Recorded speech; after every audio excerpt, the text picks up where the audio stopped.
कहा तो कुछ दिन पहले तक तेजस्वी यादव को लेकर आरजेडी के नेता बड़े बड़े दावे करते दिखाई दे रहे थे। कह रहे थे कि तेजस्वी यादव होली के बाद नीतीश कुमार की जगह मुख्यमंत्री बन जाएंगे। लेकिन पिछले कुछ दिनों में हालात इस तरीके से बदले कि अब आरजेडी के नेता शायद तेजस्वी को लेकर यह दावा भूल भी गए होंगे।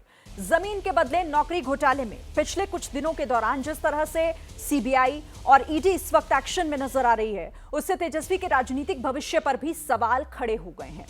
एजेंसियां उन्हें पूछताछ के लिए बुला रही हैं। 2 बार तेजस्वी पूछताछ के समन को नजरअंदाज कर चुके हैं, लेकिन आज या फिर कल उन्हें पेश होना ही होगा।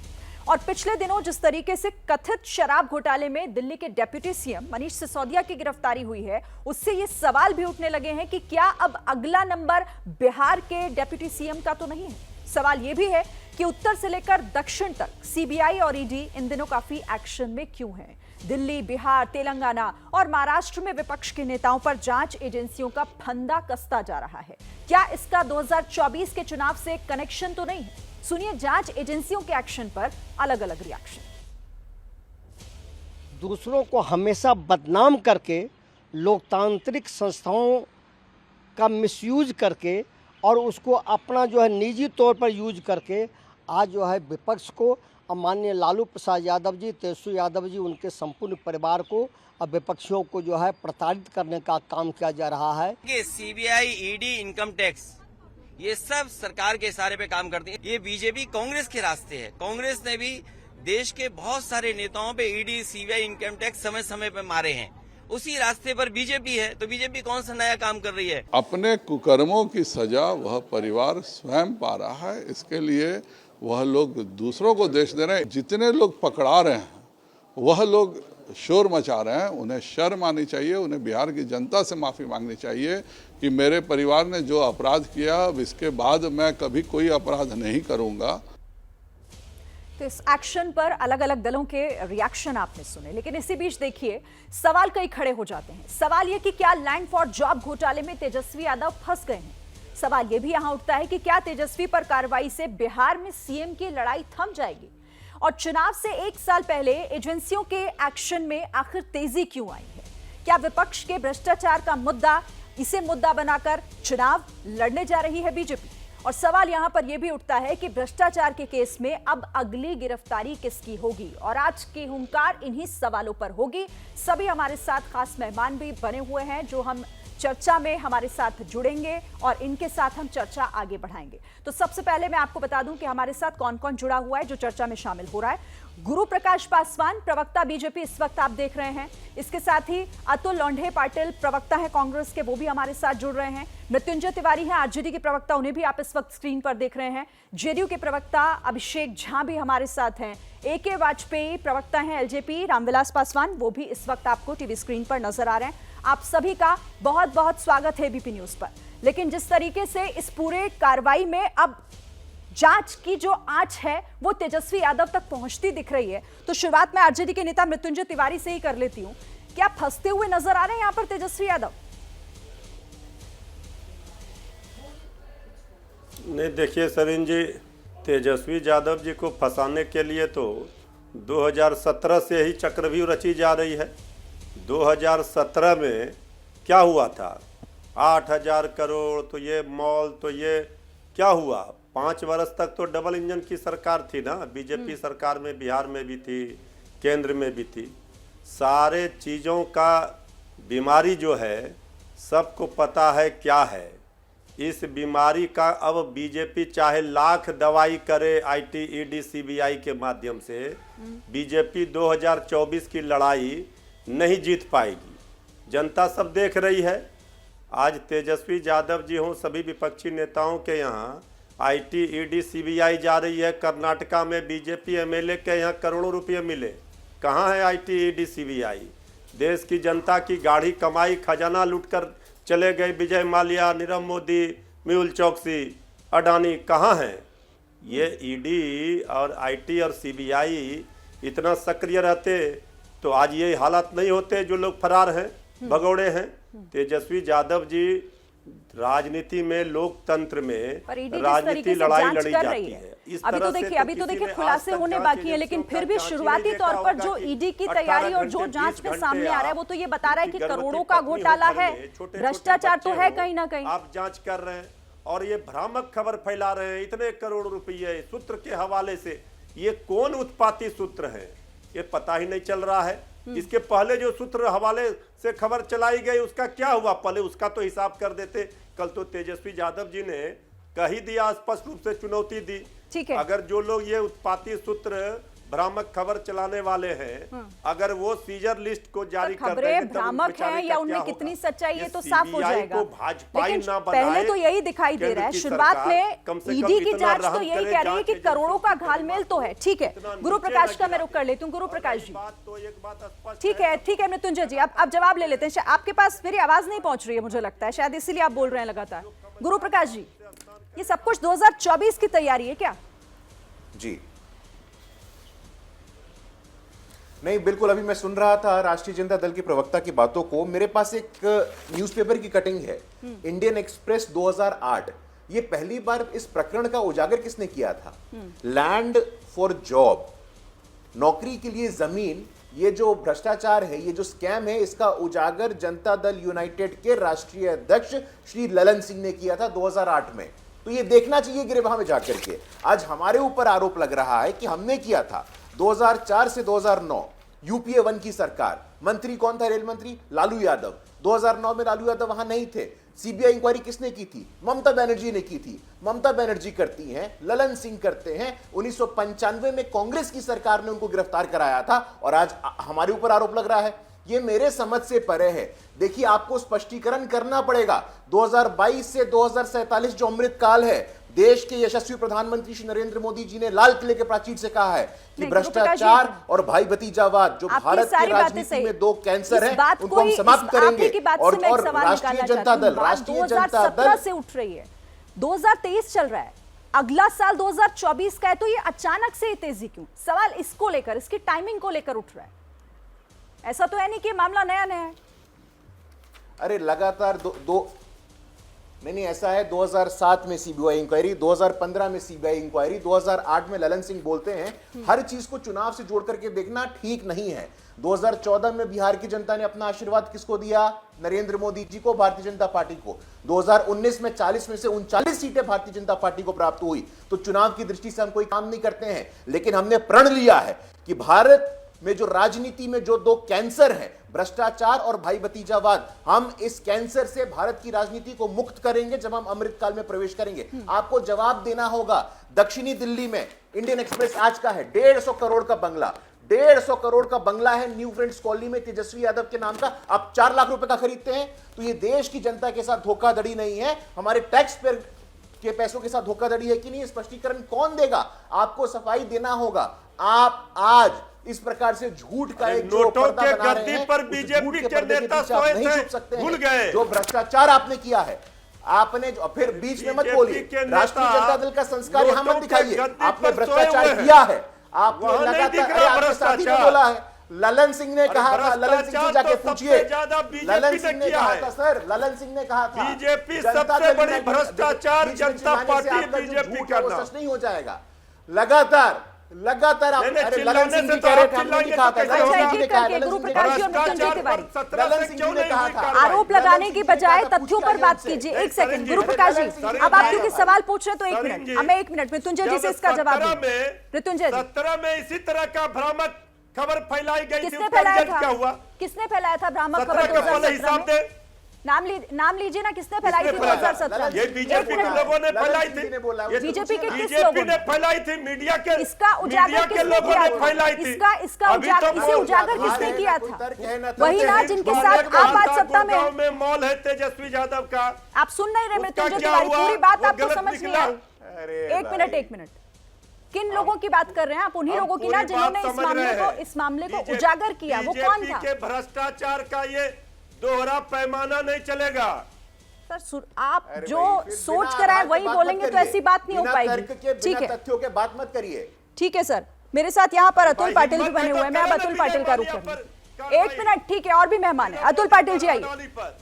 ईडी की तैयारी जिस तरीके से एक के बाद एक जिस तरह से लगातार छापेमारी हो रही है, कांग्रेस का स्टैंड क्या है इस पर? नहीं, देखिए ये तो भाजपा किस तरह से ईडी इनकम टैक्स सीबीआई का इस्तेमाल करते हैं, ऐसे कई उदाहरण हमने कई बार डिस्कस किए।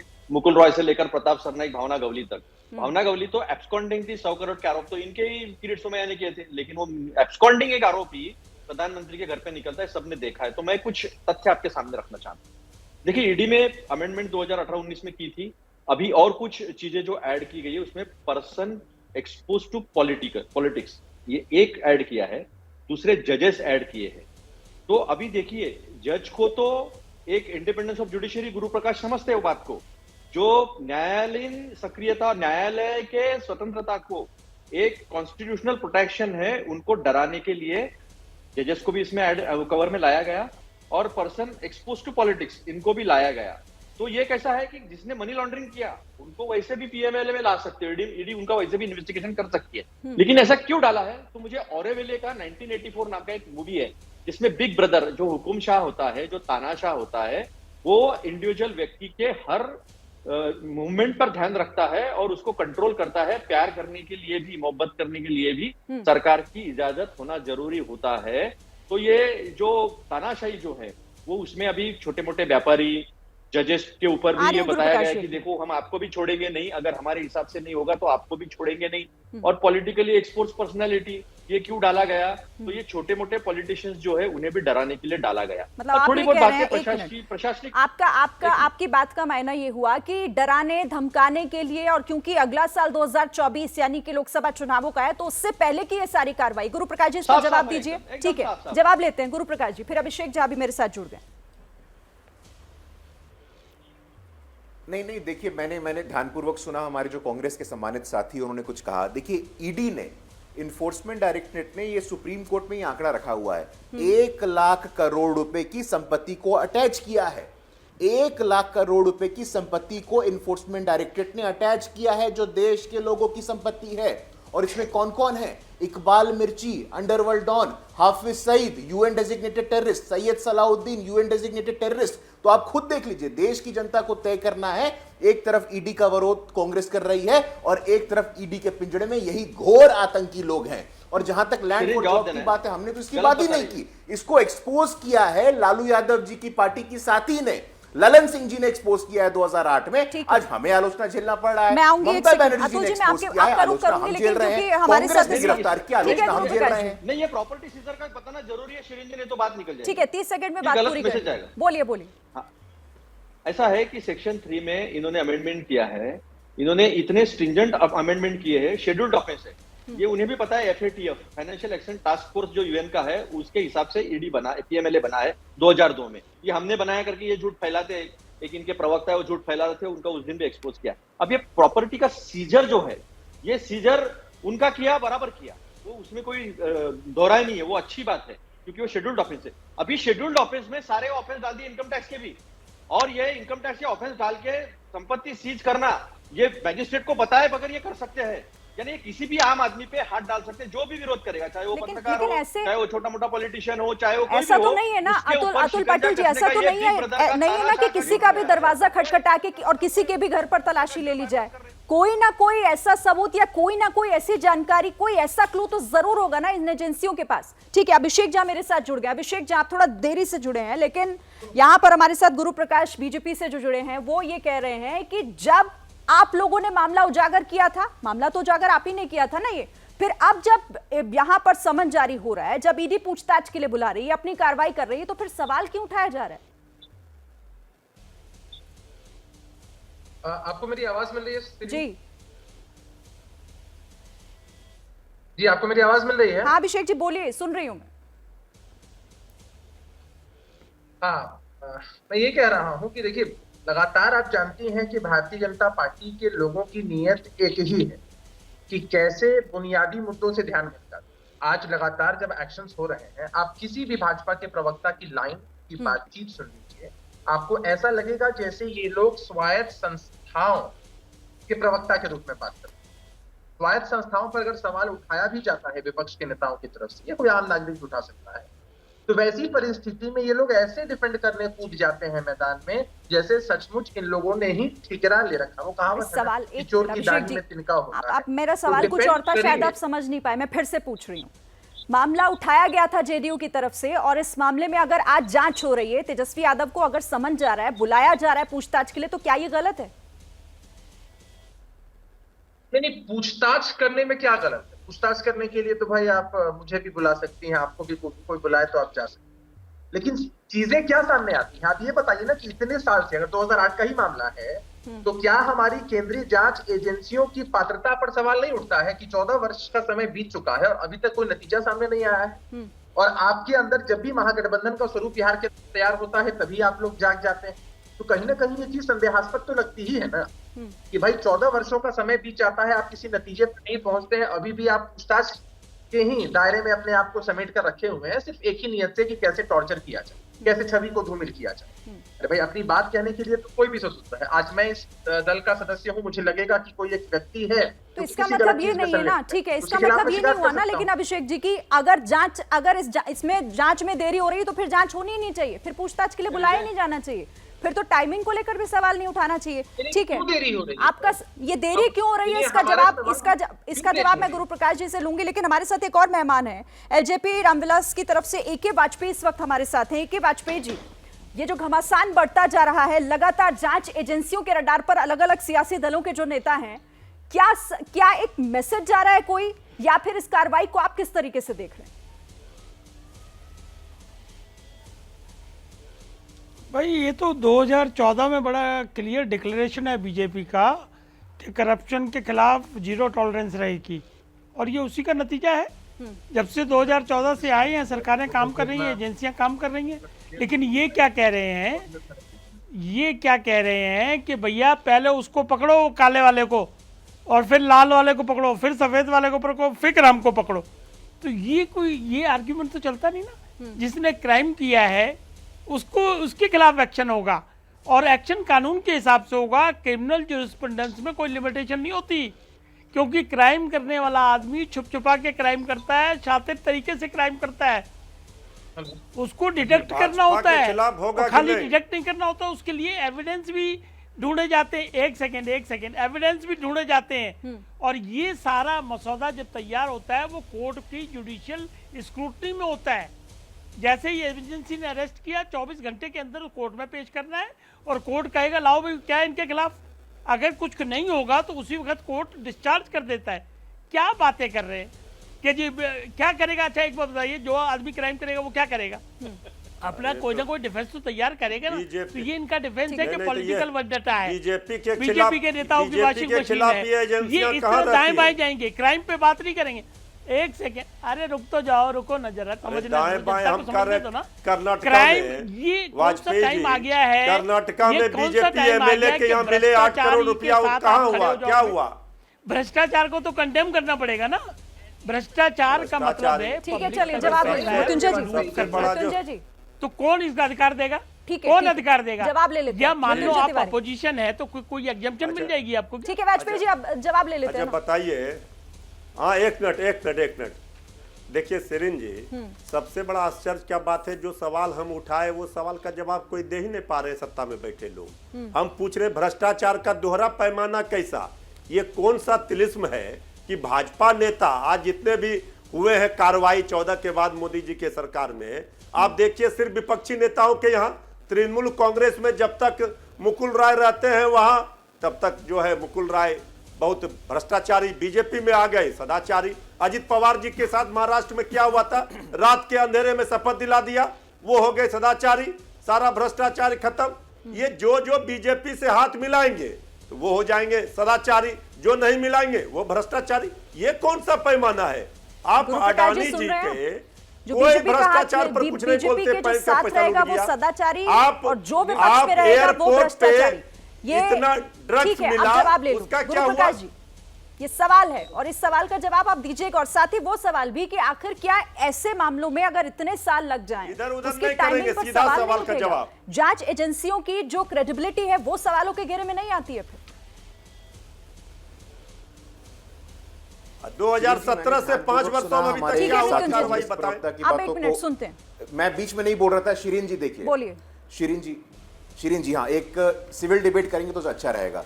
मैंने ध्यानपूर्वक बातों को सुना, अभी मृत्युंजय जी की बातों को, कांग्रेस के प्रवक्ता की बातों को। मुझे एक चीज समझ में नहीं आ रहा है, या तो ये रिपोर्ट गलत है, ये इंडियन एक्सप्रेस में जो छपा है कि न्यू फ्रेंड्स कॉलोनी में 150 करोड़ का बंगला तेजस्वी यादव जी के नाम पे 4 लाख रुपए का है, या तो ये रिपोर्ट गलत है, इंडियन एक्सप्रेस ने गलत छापा है, सब के सब गलत है, आप सही है। 2008 में जनता दल यूनाइटेड के राष्ट्रीय अध्यक्ष के शब्द हैं, मेरे शब्द नहीं है कि लालू यादव और उनके परिवार। मैं बीच में नहीं बोल रहा था, शिरीन जी मैं बीच में नहीं बोल रहा था। बीच में नहीं, ये इंडियन एक्सप्रेस का हवाला दे रहे हैं जो हम सवाल कर रहे हैं, उसका जवाब दीजिए। मृत्युंजय तिवारी, गुड़गांव में मॉल दिखाया गया था तेजस्वी यादव का, उसका क्या हुआ? जवाब सुनिए, आप ही का सवाल मैंने बढ़ाया आगे, जवाब सुनिए। नहीं, गलती उनकी नहीं है, वो राष्ट्रीय जनता दल के संस्कार ऐसे हैं, उनको लगता है कि जंगल राज यहाँ टीवी स्टूडियो में भी ले आएंगे, लेकिन ऐसा नहीं होगा। 200 करोड़ रुपए, 150 करोड़ रुपए का जो बंगला है वो तेजस्वी यादव के नाम पे हो जाता है। कौन बताएगा इसका सफाई देना होगा आपको, इसका आपको देना होगा सफाई, ये स्पष्टीकरण देना होगा। और लगातार सुनिए जरा, मुझे बोलने का तो मौका सुनिए तो सही, मैं आप ही बोलिए, लेकिन मेरा सवाल एक मिनट मैं लगातार ये सवाल था कि ऐसे मामलों में ये सवाल लगातार उठता है कि क्यों सिर्फ विपक्षी नेताओं के ही घरों पर पहुंच जाती है ईडी की टीम, ये बार बार पूछा जा रहा है, उसी का जवाब आपको देना है। नहीं, देखिए, अगर आपको लगता है, और मैं खुली चुनौती देता हूं यहां पे अपने विपक्ष की पार्टी के प्रवक्ताओं को, अगर आपको लगता है कि भारतीय जनता पार्टी के किसी नेता के खिलाफ आपके पास सबूत है तो कोर्ट में जाइए ना। आपका कोर्ट में विश्वास नहीं है, ईडी में विश्वास नहीं है, सीबीआई में विश्वास नहीं है, चुनाव हार जाए तो चुनाव आयोग पे विश्वास नहीं है, देश की जनता पे विश्वास नहीं, तो विश्वास आपको किस पे है? हमने तय किया है कि भ्रष्टाचार और भाई भतीजावाद के जो स्तंभ पे राष्ट्रीय जनता दल जैसी पार्टी खड़ी है उसको ध्वस्त कर देंगे, और आने वाले समय पे राष्ट्रीय जनता दल का नाम तक नहीं रहेगा। आपने बिहार की जो दुर्गति कुछ नहीं कर पाइएगा, सारा घोटाला किया, आपने लैंड फॉर जॉब किया, आपका यह सपना कभी पूरा नहीं होगा। जवाबदेही किसकी है? जवाबदेही तय करना होगा अच्छा, एक मिनट सरिन जी, अब आप करप्शन करके भाग नहीं जाएंगे। मुझे एक छोटा सा ब्रेक लेना है, लेकिन इसका जवाब देने का मौका मृत्युंजय तिवारी मैं आपको भी दूंगी, और अभिषेक जी भी यहाँ पर कुछ ऐड करना चाहते हैं। एक मिनट। तो देखिए, 2024 से पहले जांच एजेंसियों के एक्शन में आई तेजी ने विपक्षी दलों की परेशानी को बढ़ाने का काम किया, और साथ ही कई सवाल भी खड़े कर दिए। सवाल ये भी कि क्या ये सब कुछ 2024 की तैयारी हो रही है, और क्या इस बार चुनावों में बीजेपी इसी मुद्दे को लेकर, यानी भ्रष्टाचार के मुद्दे को लेकर ही चुनावों में उतरने जा रही है, और इसी पर हम चर्चा भी कर रहे हैं। सभी खास मेहमान हमारे साथ बने हुए भी हैं। अब मैं रुक कर लेती हूं यहाँ पर। अतुल पाटिल जी, आप कुछ कहना भी चाह रहे हैं? मेरा सवाल तो सुन लीजिए सर, उसके बाद आप अपना जवाब भी दे दीजिएगा। अतुल जी, यानी कि इसका मतलब, अगर आप ही लोगों की मैं बात मानूं तो इसका मतलब ये साफ हो गया है कि ये एक बहुत बड़ा मुद्दा 2024 में रहने जा रहा है बीजेपी का, कि देखिए कितने भ्रष्टाचारी हैं जिनके ऊपर जांच इस वक्त बैठी हुई है, और एक एक कर सबको समन भी जा रहे हैं और जांच के दायरे में भी आ रहे हैं लगातार। नहीं, जनता के मुद्दे तो महंगाई और बेरोजगारी है, और जिस तरह से लूट मचाई है वो है, लेकिन एक सच्चाई में कुछ बताना चाहता हूं। गुजरात के चुनाव थे, आप वहां पर आई वोट काटने, तो यही शराब कांड में सिसोदिया जी का एफआईआर में नाम नहीं था, जो एफआईआर बनाया गया था। गुजरात का चुनाव हो गया, वो आ गए, वो उनकी गलती थी, उन्होंने भोगा है। फिर बाद में मुंद्रा पोर्ट से 2 लाख करोड़ से ज्यादा का ड्रग्स आपको करेक्ट कर दूं, आपके जो यहाँ पर फैक्ट दे रहे हैं उसमें थोड़ा सा एरर है। उस वक्त भी था, आरोपी नंबर 1 के तौर पर वो थे उस वक्त भी, देख लेना एक बार। और गुजरात के मुंद्रा पोर्ट से 2 लाख करोड़ से ज्यादा का ड्रग्स आया है, जो परफेक्ट केस डीआरआई ने किया था, जो ईडी का केस है, उसका क्या हुआ, ये सबसे पहला मुद्दा। दूसरा मुद्दा, जितने ईडी के शिकंजे में है सारे सबूत जो है, राणे से लेकर हेमंत बिसाव से लेकर प्रताप सरनाईक, भावना गवली और यशवंत जाधव और बहुत सारे नाम है, पीडीपी के चारों सांसद भाजपा के संगीन आरोप में भी उनकी इंक्वायरी होती है। बीजेपी में जाने के बाद पाक साहब धुले होते हैं क्या? तो मेरा ये कहना है कि इनकी इंक्वायरी का क्या हुआ। तो अतुल जी देखिए, यहाँ पर तो फिर सीधा सा एक बात ये है ना कि आपके पास वाकई अगर इन तमाम चीजों के डॉक्यूमेंट्स हैं, आपके पास वाकई इन तमाम चीजों के सबूत है, तो फिर रखिए सामने और जाइए, कोर्ट जाइए, आपके पास सब कुछ है। फिर वही बात, किरण जी, सबूत इन्होंने दिए थे। हाँ। सबूत बीजेपी ने ही रखे थे, चाहे वो हेमंत बिस्वा शर्मा हो या नारायण राणे हो, सबूत इन्होंने रखे थे, केसेस इन्होंने ही बनाई थी। और इनके पार्टी में शामिल होते बराबर खत्म हो गया कृपा शंकर सिंह, उनके ऊपर कितनी रेड हुई और कितना सारा सबूत इन्होंने इकट्ठा किया था। इनके पार्टी में आ गए 21 जुलाई में और वो सीधा उपाध्यक्ष बन गए बीजेपी के। तो सबूत भी इनके, कोर्ट भी इनका, पुलिस भी इनकी, ईडी भी इनकी और सब इनका। तो मेरा कहना एक है, मैं आगाह कर रहा हूं, कोर्ट भी इनका, आप कोर्ट पर भी सवाल उठा रहे, कैसी बातें कर रहे हैं आप? इसका मतलब तो ये हुआ आपको कोर्ट पर भी भरोसा नहीं है। आप कोर्ट कैसे कह सकते हैं? ऐसा नहीं है, आप कानून नहीं पढ़े ना, मैं कानून बता रहा हूं आपको। तो सर कानून अगर आप मुझसे ज्यादा पढ़े तो आपको भी पता होगा कि कोर्ट किसी की नहीं होती है, कोर्ट किसी की नहीं होती सर, कानून की इतनी जानकारी तो आपको होगी। आईपीसी का सेक्शन 25 ये कहता है कि कोई पुलिस अधिकारी, कोई जांच अधिकारी के सामने दिया हुआ कन्फेशन ये कभी भी प्रूफ नहीं बनता, सबूत नहीं बनता। ईडी ने एडमिसिबल किया है ये, इसके ऊपर अभी लार्जर बेंच के ऊपर गया और तो मनी आप करके एक चोरी से मिनट, पास आपने करते हैं। अभी कहा, पहले मुझे ये इनके पास बताइए, जो आपको कोर्ट पर भरोसा नहीं है? आपने कहा कोर्ट भी बीजेपी की, ऐसा थोड़ी ना होता है सर। आप जांच एजेंसियों पर कटघरे में उन्हें खड़ा करते हैं, आपने कोर्ट को भी खड़ा कर दिया। आप दूसरी तरफ ध्यानाकर्षण कर रही है, मैंने क्या कहा? मैं कहीं नहीं ले जा रही, जजेस को भी सही सवाल निकाल रही हूँ। नहीं, मैं तो वही आपको करेक्ट कर रहा हूं। मैं कोर्ट को, जजेस को सर, आप भी खुद जो को न्यायिक correct कीजिए। स्वतंत्रता के अंदर आते हैं उनको भी ईडी में लिया गया है, ये मैं बता रहा हूं आपको।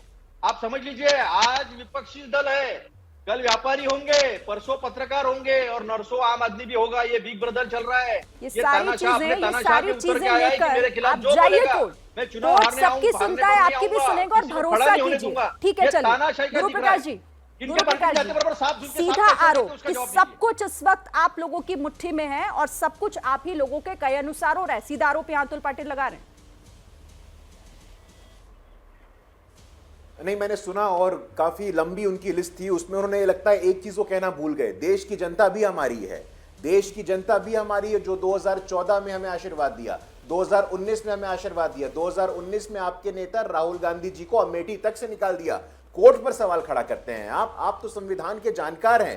कोर्ट भी हमारी हो गई, 2013 का साल था, 2013 में सुप्रीम कोर्ट के जज जस्टिस आर.एन. लोधा ने कहा था ये जजमेंट है कि सीबीआई को पिंजरे में बंद तोते की तरह कांग्रेस पार्टी ने उपयोग किया है। सीबीआई, मैं बीच में नहीं बोल रहा। नहीं, एक मिनट अतुल जी, एक सेकंड, भाई साहब, नहीं, डिबेट खराब हो जाएगा। एक मिनट मैं इंटरप्ट कर रहा था क्योंकि वो थोड़ा सा करेक्ट करना है। मैं बीच में नहीं बोल रहा हूं। डिबेट भाई, मैं तो उनको परमिशन मांग रहा हूं कि टाइम को वेस्ट, मुद्दा गलत रुकिए, मैं आपको मौका दूंगी ना, एक मिनट रुक जाइए, बात पूरी होने दीजिए गुरु प्रकाश। नहीं, मैं ये धन्यवाद जी। देखिए, कुल मिलाकर के इनका टेम्पलेट ये है, 2018 में भी यही टेम्पलेट हुआ था, एक कॉर्पोरेट घराने को पकड़ा था, सुप्रीम कोर्ट में जाकर के माफी मांगनी पड़ी। चुनाव से पहले 2023 आपके पास ना कोई विजन है, ना कोई आइडिया है, ना कोई आपके पास कल्पना है। आपने भारत जोड़ो यात्रा किया, गुजरात में लोगों ने बता दिया, त्रिपुरा में लोगों ने बता दिया, मेघालय में लोगों ने बता दिया, नागालैंड में लोगों ने बता दिया। जब तक आपके पास देश के लिए कोई ठोस विजन नहीं है, इस नकारात्मक राजनीति से आपको निकलने की आवश्यकता है। आप जब तक इस नकारात्मक राजनीति से नहीं निकलेंगे, मैं 30 सेकंड में यहाँ से अतुल पाटिल जी से जवाब ले लूं, फिर और मेहमान भी। विजन की कमी सीधे कांग्रेस के अंदर है और यही जनता को ना समझ पा रही है जनता और ना आप लोग समझा पा रहे हैं, क्योंकि विजन नहीं है कांग्रेस के पास। नहीं, हमारे पास विजन है। जब $111 क्रूड ऑयल था ना, तब भी हमने 72 रुपए पेट्रोल दिया था और टैक्स सिर्फ ₹3.46, ₹9.56 था, जो उन्होंने 32 और 33 रुपए किया। रोड इंफ्रास्ट्रक्चर से ₹1 से ₹18 खून चूसने का विजन इनके पास है। हमारे वक्त जो है किसान 2004 में पेट्रोल का दाम क्या था? 2004 में पेट्रोल का दाम क्या था, जरा बताइएगा। अभी बीच में मत बोलो, मुझे कंप्लीट करने दीजिए। अभी $18 तक नीचे आया था, आपको फायदा हुआ था फ्रैकिंग टेक्नोलॉजी का, लेकिन आपने लोगों का खून चूसने के अलावा कुछ नहीं किया टैक्स के माध्यम से। आपने आटे पे टैक्स लगाया, आपने दूध पे, दही पे, पनीर पे, जहां हवा जनता ने बताया है। सुनिए, सब पे टैक्स लगाया। फिर आप वही बात कर रहे हैं, मैंने विजन पूछा, आप फिर पहुंच गए उस बात पे। आज महंगाई पे हम डिबेट नहीं कर रहे, डिबेट जिस पे कर रहे हैं बात उसकी कर रहे हैं। मैंने आपको 30 सेकंड दिया सर, अब मुझे बाकी मेहमानों के पास जाना होगा। ठीक है, अभिषेक जी आइए प्लीज। न्याय योजना की बात करते हैं। एक दलित लड़की नदी में नहा रही थी, इसलिए थोड़ा शांत हो जाइए, मैं अपनी बात। अतुल पाटिल प्लीज, आप बोल रहे थे, कोई नहीं बोला, आप शांत हो जाइए, आप शांत हो जाइए प्लीज। सिरिन जी, मैं बड़ी शांति से सुन रहा था। भाजपा के प्रवक्ता साथी कह रहे थे कि हम आने वाले समय में इस पार्टी को समाप्त करें। इनके राष्ट्रीय अध्यक्ष आकर कहते हैं कि हम क्षेत्रीय दलों को समाप्त कर देंगे और इतना अहंकार मत कीजिए। आपके चाहने से कोई दल समाप्त नहीं होगा। कोई दल अगर जीतता है तो जनता की ताकत से जीतता है। आपका यही अहंकारपूर्ण रवैया साबित करता है कि आप किसी भी स्तर तक राजनीति में गिरकर खुद को चमकाने की एक नाकाम कोशिश करते हैं। बताइए ना कि आपके यहाँ ऐसी कौन सी वॉशिंग मशीन है? हेमंता बिस्व शर्मा जी हो, शुभेंदु अधिकारी जी हो, नारायण राणे जी हो, अभी मेघालय के चुनाव हुए हैं। आपके सबसे बड़े नेता नरेंद्र मोदी जी चिल्ला चिल्ला कर कहते थे कि वहां के मुख्यमंत्री से बड़ा भ्रष्टाचारी कोई हो नहीं सकता है। इसलिए क्या राजनीतिक मजबूरी आ गई? ललन सिंह पर जवाब दे दीजिएगा। क्या राजनीतिक? अरे प्रधानमंत्री जी पर जवाब दीजिए ना, प्रधानमंत्री जी पर जवाब दीजिए ना, जवाब दे दीजिएगा। ललन सिंह ने कहा क्यों ऐसी क्या मजबूरी कि आपने गले मिला लिया? सबसे बड़े भ्रष्टाचारी हैं। ये तो जेडीयू से भी पूछा जाता है, ये तो जेडीयू से भी पूछा जाता है ना अमित शाह, ये जेडीयू से भी पूछा जाता है कि आखिर ऐसी मजबूरी क्या आ जाती है? कभी उसका हाथ कभी उसका हाथ। ठीक है, वक्त कम है, जल्दी जल्दी रिएक्शन ले। मृत्युंजय तिवारी जी, ठीक है, मृत्युंजय तिवारी 30 सेकंड। ठीक है अभिषेक जी, मृत्युंजय तिवारी जी। देखिए सरिन जी, ये जनता, ये जो पब्लिक है, ये सब जानती है, सबको पहचानती है। जो गरीबों के हित की बात करेगा उसे आप सीबीआई, ईडी और आईटी भेज करके गिरफ्तार करेंगे। अब बाकी लोगों को आप जो अडानी, अंबानी और ये जो पूंजीपति हैं जो बीजेपी में जाएंगे, उसको आप कुछ नहीं करेंगे। पहले 2017 में जितने आरोप तेजस्वी यादव जी पर लगाए थे उसका हिसाब दे दे बीजेपी वाले। हिम्मत है तो खुली चुनौती हमारी है। ये जो सूत्रों के हवाले से 2017 में ये सारे जांच एजेंसियों ने किया था, उसका क्या हुआ 5 वर्षों में? इस पर जवाब नहीं दे रहे हैं। और फिर जब सरकार से बाहर कर दिया गया बीजेपी को, तो ये फिर लगे उसी जांच को लेकर के। 150 करोड़ का जनता नहीं समझ रही, जनता सब समझ रही है, सबका जवाब देगी। गरीब गुरबे के आप इंतजार कीजिए, 14 में बीजेपी की होगी विदाई, ठीक है, नहीं काम आएगी सीबीआई। देना होगा, AK वाजपेयी जी, सीबीआई काम नहीं आएगी। 150 करोड़ का बंगला, जवाब दीजिए आप। बीजेपी की 150 करोड़ का बंगला है, ये गरीब गुरबों का नहीं होता है। ठीक है, तो एक मिनट, AK वाजपेयी जी भी हैं इस डिबेट में, उन्होंने बोलने दीजिए। AK वाजपेयी प्लीज जवाब देंगे। 150 करोड़ का बंगला है, आप गरीब गुरबों का। मृत्युंजय तिवारी, गुरुप्रकाश जी, मृत्युंजय तिवारी, गुरुप्रकाश जी, मैं AK वाजपेयी से पूछ रही हूँ, उनको बोलने दीजिए प्लीज, वो भी इस पैनल का हिस्सा है। AK वाजपेयी जी,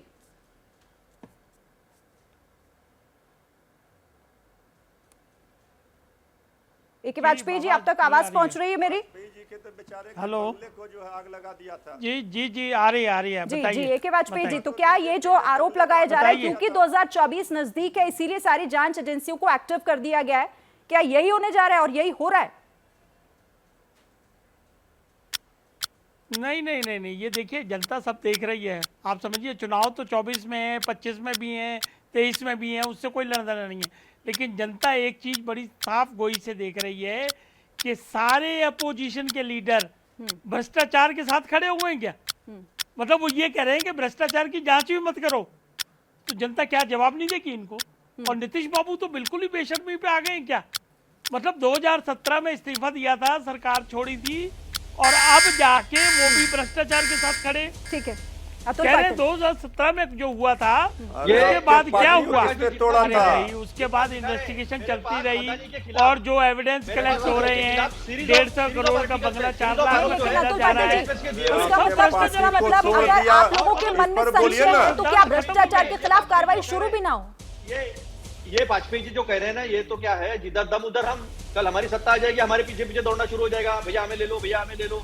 तो ये एलजेपी पे कितना भरोसा रख सकते हैं? अरे क्राइम की बात करो, क्राइम का जवाब दीजिए, भ्रष्टाचार का जवाब दीजिए, 150 करोड़ का जवाब दीजिए। ठीक है, चलिए अभिषेक जी जवाब देना चाह रहे हैं, लेकिन मेरे पास समय की कमी है, मैं आपका जवाब यहाँ ले नहीं पाऊंगी। क्या मजबूरी है मेरी, बताइए। मैं अभी आपको बताती हूँ कि मैंने ओए होए होए होए, नमकीन के चटकारे लेते हुए टकटकी मार के डिबेट शो को पॉज रिपीट कर करके देख रहे हैं जोगिंदर जी। इनकी तरह आप भी देखें अपने फेवरेट डिबेट्स को रिपीट कर और डाउनलोड कीजिए ABP लाइव ऐप अपने स्मार्ट टीवी पर।